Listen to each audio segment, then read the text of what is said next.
अस्सलामुअलैकुम, welcome back. Lecture 5। उम्मीद है आप सब लोग खैरियत से होंगे। तो लेक्चर 5 का आगाज़ करते हैं। आज हम लोग क्या पढ़ने वाले हैं? आज हम लोग इमेज के लिए जो टैग यूज़ होता है IMG के नाम से वो पढ़ेंगे। इसके अंदर एट्रीब्यूट है सोर्स, वो देखेंगे। इमेज का साइज़ कैसे कम और ज़्यादा करते हैं, इमेज को अलाइन कैसे करते हैं, और HTML में फॉर्म कैसे बनाते हैं, ये सब कुछ आज के लेक्चर में हम लोग देखेंगे। तो चलिए फिर VS कोड पे चलते हैं। मैंने HTML का स्ट्रक्चर ऑलरेडी राइट किया हुआ है। अब हम यहाँ पे IMG टैग यूज़ करके इमेज डिस्प्ले करेंगे पेज के ऊपर। पहले जो हम क्या करते थे, हम लोग कहीं और हमारी इमेज पड़ी होती थी और हम लिंक के ज़रिए उसको क्लिक करते थे तो वो इमेज डिस्प्ले हो जाती थी, या हम उसको क्लिक करते थे तो वो इमेज डाउनलोड हो जाती थी। अब हमारे पास दूसरी सिचुएशन है कि हमने इमेज इसी पेज के ऊपर डिस्प्ले करनी है। तो उसके लिए हम लोग क्या करते हैं, हम लोग IMG का टैग यूज़ करते हैं। किस तरह यूज़ करते हैं? सेम लेस देन का साइन IMG और इधर सोर्स इक्वल इमेज का नाम, और यहाँ पे आल्ट के अंदर इमेज का नाम दे देते हैं कैट डिस्प्ले, क्लोज कर देते हैं, सेव। इधर से ही मैं खोल लेता हूँ विद लाइव सर्वर। तो ये हमारी इमेज इधर डिस्प्ले हो रही है, हमने वहाँ पे डिस्प्ले कर दी है, ये अभी इधर डिस्प्ले हो रही है। अब हम आगे क्या हमारे पास था, इमेज का हम लोगों ने साइज़ देखना था। इमेज का साइज़ कंट्रोल ऐसे करते हैं, इसको विड्थ इक्वल टू 100 और हाइट 50। अब देखते हैं अब कौन सा चेंज आता है। तो ये देखिए हमारी पिक्चर बहुत छोटी हो चुकी है। हम इसको 200 पे करते हैं, विड्थ इसकी 200 दे देते हैं और हाइट इसकी देते हैं 125। ठीक है, तो इस तरह हम अब इमेज का साइज़ चेंज कर सकते हैं। आल्ट का टैग आप समझ ही चुके हो, पहले से ही आपको पता है, मैंने पिछले लेक्चर में बता दिया था। जिसको नहीं पता है, यहाँ ऊपर एक लिंक आ रहा होगा, उसको क्लिक करिए, और पीछे वाले लेक्चर में मैंने आल्ट का टैग बहुत डिटेल से समझाया हुआ है। ठीक है, इमेज ये सोर्स बिल्कुल उसी तरह काम कर रहा है। ये जैसे कि हम लोग href लिंक के अंदर काम कर रहे थे, वो ये इमेज टैग को बता रहा है कि आपने जो चीज़ डिस्प्ले करनी है, जो फ़ोटो आपने डिस्प्ले करनी है, उसकी लोकेशन ये पड़ी हुई है। सोर्स मतलब कि ये इस इमेज की सोर्स क्या है, कहाँ से आ रही है ये इमेज। तो ये सोर्स टैग ये काम कर रहा है कि सोर्स टैग इमेज टैग को बताता है कि ये इमेज कहाँ से आ रही है। विड्थ इसकी विड्थ कंट्रोल कर रहा है। इसका साइज़ के लिए हम लोग दो टैग यूज़ करते हैं, दो एट्रीब्यूट यूज़ करते हैं, एक विड्थ और एक हाइट।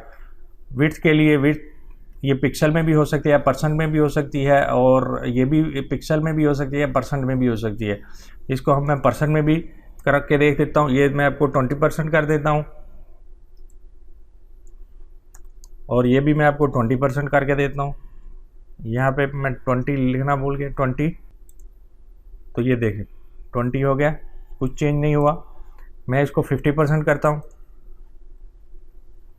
ठीक है, सेव करता हूँ, ये देखें हो गई। अगर इसको मैं 100% करता हूँ तो ये पेज 100% के ऊपर आ जाएगी। सेव करता हूँ, ये देखिए पूरे पेज के ऊपर आ गई। ठीक है, तो इस हिसाब से हम लोग इमेज का साइज़ कंट्रोल कर सकते हैं। तो साइज़ के बाद है हमारे पास अलाइन। इमेज को अलाइन कैसे करते हैं? फॉर एग्जांपल आप इसको राइट साइड में अलाइन करना चाहते हैं, तो उसके लिए हम लोग पहले भी पढ़ चुके हैं। अलाइन का टैग यूज़ होता है, अलाइन का एट्रीब्यूट यूज़ होता है, अलाइन इक्वल टू राइट। तो इससे आपकी इमेज राइट साइड में चली जाएगी। ठीक है, इसके बाद हमारे पास क्या था? इसके बाद हमारे पास था HTML के फॉर्म कैसे बनाते हैं HTML में। तो उसके लिए फॉर्म का टैग यूज़ होता है। सिंपल ऐसे फॉर्म लिखते हैं, फॉर्म लिख के क्लोज, और इसके अंदर अब हम लोगों ने जो फील्ड इसकी बनानी है उसका इनपुट लिखते हैं। फॉर एग्जांपल मैंने एक टेक्स्ट फील्ड बनानी है, तो फॉर्म में जो फील्ड्स आती हैं इंशाल्लाह हम लोग इस लेक्चर में कवर करेंगे। तो अभी सबसे पहले मैं लिखता हूँ टेक्स्ट फील्ड के बारे में।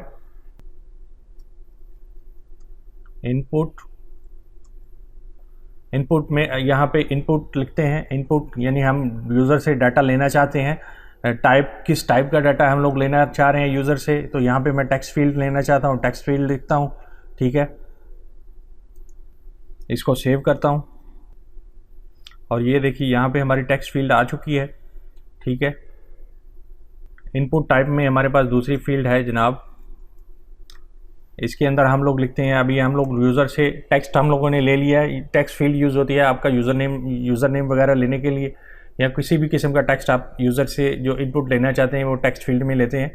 अभी हमारे पास दूसरी फील्ड होती है, हम लोग मोस्ट ऑफ द टाइम जब अपना रजिस्ट्रेशन फॉर्म वेब पेज पे देते हैं तो हमारे पास ईमेल का ऑप्शन होता है कि हम यूज़र से ईमेल भी लेना चाहते हैं।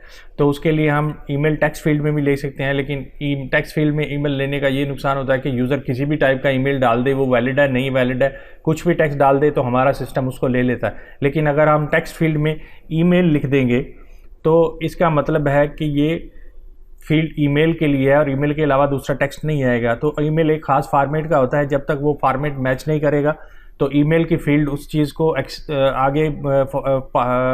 आगे पास नहीं करेगी। सेव करते हैं, दूसरी फील्ड आ गई, ये हमारी ईमेल की फील्ड है।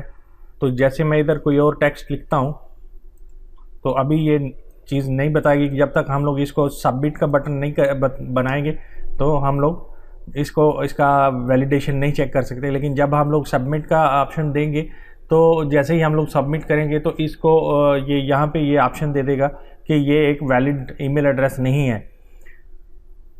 मैं इधर इसको ब्रेक दे के इसको नीचे दे देता हूँ।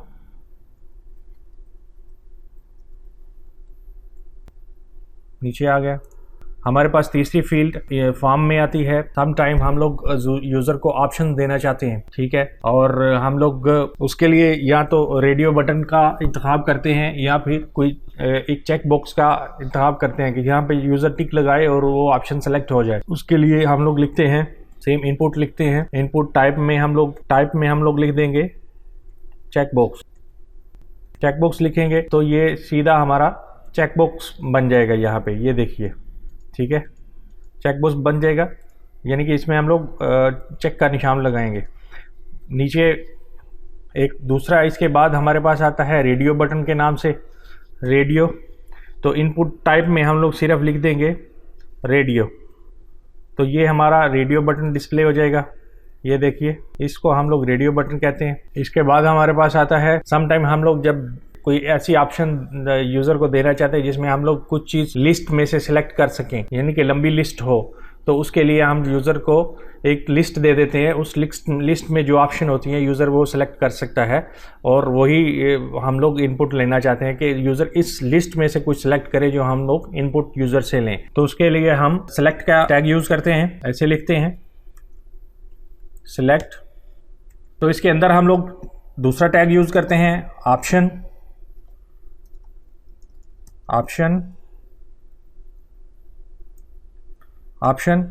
इसके अंदर अभी मैं वो टेक्स्ट लिखता हूँ जो यूज़र को मैंने दिखाना है कि लिस्ट में ये टेक्स्ट, अभी आपने इस टेक्स्ट में से ये ऑप्शंस हैं आपके पास, और इन ऑप्शन में से आपको एक सेलेक्ट करनी है। तो उसके लिए मैं कुछ भी टेक्स्ट लिख देता हूँ एज टेस्टिंग पर्पज़। ऑप्शन 1 लिखता हूँ और इसकी मैं थोड़ी सी कॉपी कर लेता हूँ ताकि आपको समझ आ जाए। 2 3 4 5 और 6। इसको मैं सेव करता हूँ। सेव करके मैं वहीं पे अपने पेज पे जाता हूँ तो ये आपकी सब ऑप्शन आ चुकी हैं, यहाँ पे 6 ऑप्शन। तो यूज़र जहाँ जो भी ऑप्शन सेलेक्ट करेगा वो आप यूज़र से इनपुट ले सकते हैं यहाँ से, ठीक है। तो मैं इसको सब में ब्रेक टैग ऐड कर सकता हूँ, कर देता हूँ ताकि सब एक एक लाइन पे आए।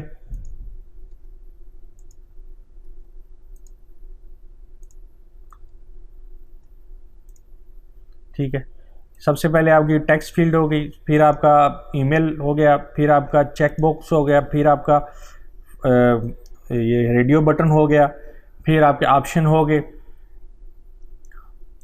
अभी नेक्स्ट हमारे पास आता है टेक्स्ट एरिया। टेक्स्ट एरिया में हम लोग आप इसके ऑप्शंस होती हैं। यहाँ पे आप जितने ज़्यादा कॉलम रखना चाहते हैं, यानी ये टेक्स्ट एरिया का एक किस्म का साइज़ है कि आप कितनी कॉलम्स और कितने रोज़ रखना चाहते हैं टेक्स्ट एरिया के। तो यहाँ पे हमने इसकी 30 और 10 रोज़ रखी हुई हैं, और यानी 10 इसकी हाइट है और 30 इसकी विड्थ है। तो हमने इसकी 10 हाइट और 30 विड्थ रखी हुई है फॉर एग्जांपल। इसको वैसे हम लोग कॉलम्स और रोज़ कहते हैं। तो इसको सेव करता हूँ। सेव करके ये देखिए, ये आपका टेक्स्ट एरिया ऐसे कुछ बन के आ जाता है। ठीक है, ये टेक्स्ट एरिया। तो इसको हम लोग छोटा बड़ा कर सकते हैं। जैसे कि मैं यहाँ से इसकी फॉर एग्जांपल मैं इसकी जो विड्थ है रोज़ इसकी कम कर देता हूँ, 5 पे ले आता हूँ, तो ये उतनी इसकी हाइट कम हो जाएगी। ठीक है, और ऐसे ही इसी तरह बिल्कुल इसी तरह जैसे अगर मैं इसकी कॉलम्स कम कर देता हूँ, इसकी विड्थ कम हो जाएगी।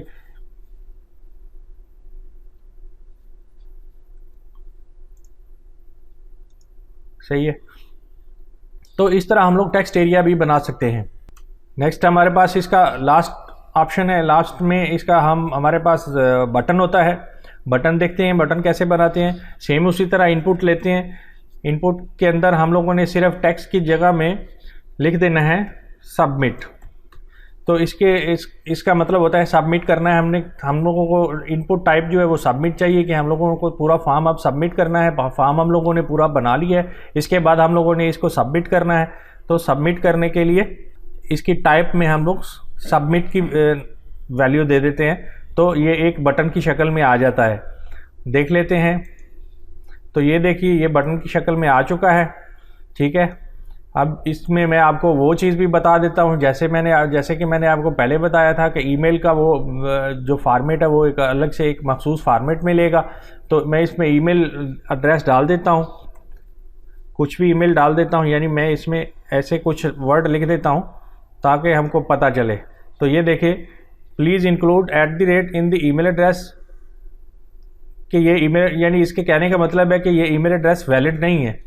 तो जैसे ही मैं इसको सही है कोई वैलिड ईमेल एड्रेस देता हूँ जिसके अंदर के जो ईमेल का फॉर्मेट हो, जैसे मैं ईमेल का फॉर्मेट दे देता हूँ, तो ये अभी इसको इनवैलिड नहीं कहेगा।